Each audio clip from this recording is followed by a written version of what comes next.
Today, we're going to decode a powerful psychological glitch that influences your decisions every single day, from what you buy to how you negotiate, and even how much you end up earning. Here's the key idea.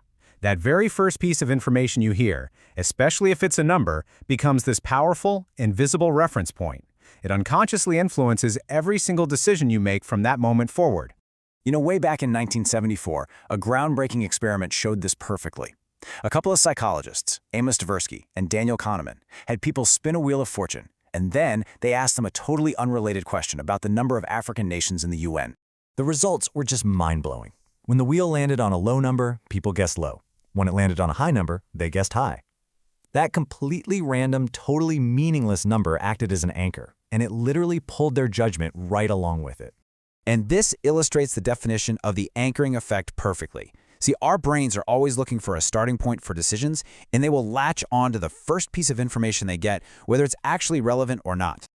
Okay, so let's see how this plays out in the real world. Because trust me, this is not just some dusty old lab experiment. It's a tool that's used to manipulate you all the time.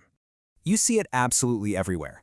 The initial salary offer someone makes, that's an anchor. The sticker price on a car, an anchor.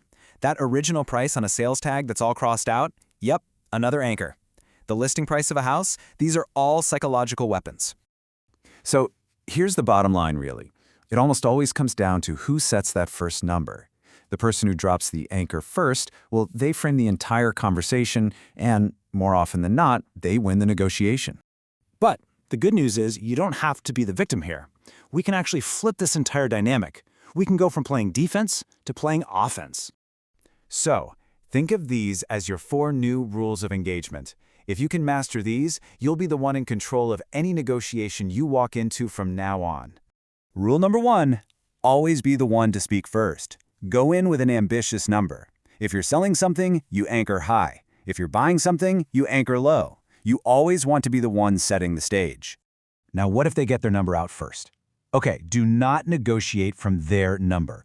Your job is to immediately dismiss it and totally reset the conversation with your own anchor, one that's backed up by your research. You have to take back control of that narrative.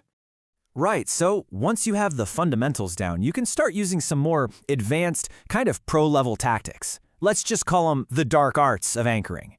First up is the decoy. You start with a ridiculously high number, and when they of course refuse, you graciously back down to your actual target number, which now seems incredibly reasonable by comparison.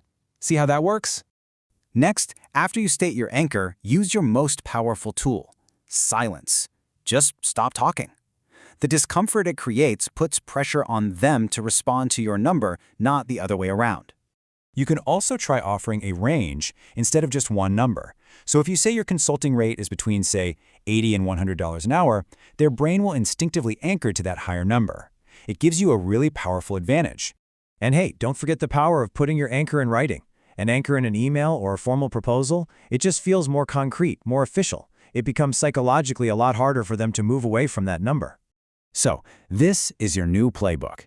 You now understand the hidden forces at play, and you have the specific tactics to turn this cognitive bias from a liability into your own personal superpower. From this moment on, every single price tag you see, every salary discussion you have, every deal on the table is an opportunity. Because now you know that the person who controls the anchor controls the outcome, and that person can be you. So, in your very next negotiation, whether it's for a new car or a multi-million-dollar deal, just remember this explainer. Set your anchor, own the conversation, and take command.